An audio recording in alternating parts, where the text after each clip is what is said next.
Psychology says that overthinking isn't actually about thinking too much. It's about trusting yourself too little. And I know that might sound strange, because if you're someone who overthinks, you probably feel like your brain never stops working. Like it's always running, always calculating, always preparing for the worst. But here's the thing. All of that mental noise, it's not intelligence. It's fear wearing a very convincing disguise. 1. What overthinking actually is. You send a message to someone. They don't reply for 2 hours. And instead of just living your life, your brain starts building an entire courtroom case. Did I say something wrong? Are they mad at me? Maybe I came on too strong. I should have worded that differently. They probably hate me now. And by the time they finally reply with something totally normal like, hey, sorry, was busy, you've already gone through 5 emotional stages and drafted an apology you never sent. Sound familiar? That's not just being in your head. That's your brain treating uncertainty like a threat.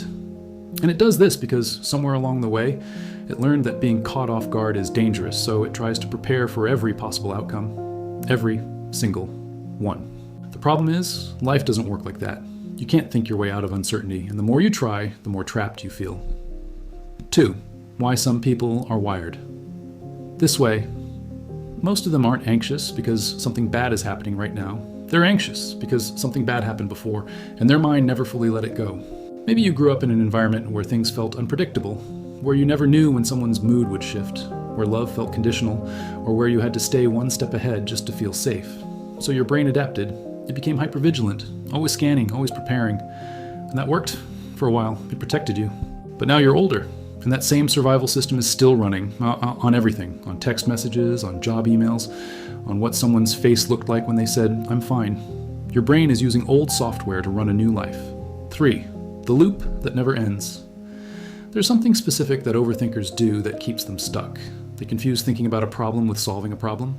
You'll spend 3 hours analyzing a conversation from last week, going over every word, every tone, every pause, and when you're done, you don't feel better. You feel exhausted, because you didn't actually solve anything. You just replayed it over and over in different angles, like a director who can't stop editing a film that's already been released. That's the loop. And the worst part? The loop feels productive. It feels like you're being responsible, careful, thorough. But there is a difference between reflection and rumination. Reflection helps you learn. Rumination just keeps you spinning. Reflection says, what can I do differently next time? Rumination says, but why did this happen? But what if I had done this instead? But what does this mean about me? One moves forward, the other just circles. 4. What's really underneath it? Okay, real talk. Overthinking is almost never actually about the thing you're overthinking about. The text message isn't really about the text message. It's about not wanting to be abandoned. The career decision isn't really about the career. It's about not wanting to feel like a failure. The conversation you keep replaying, it's about wanting to feel like you're enough. Overthinkers are often people with a deep need for certainty in a world that never offers it. And because they can't control outcomes, they try to control their thoughts about outcomes instead. But you can't think your way into feeling safe.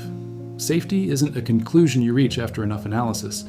It's something you build slowly, by learning to tolerate the discomfort of not knowing, by taking one small step even when every part of you is screaming, but what if it goes wrong? 5.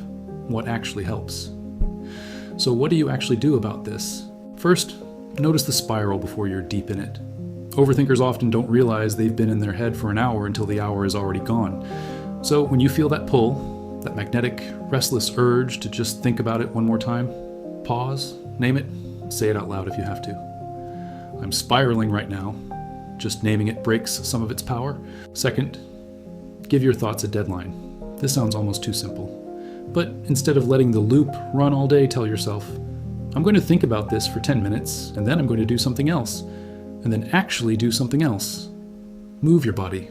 Change the room you're in. Your brain follows your body more than you think. And third, this is the hard one, practice tolerating uncertainty in small doses. Every time you resist the urge to check something, over-explain something, or seek reassurance about something that genuinely doesn't need it, you're building a muscle.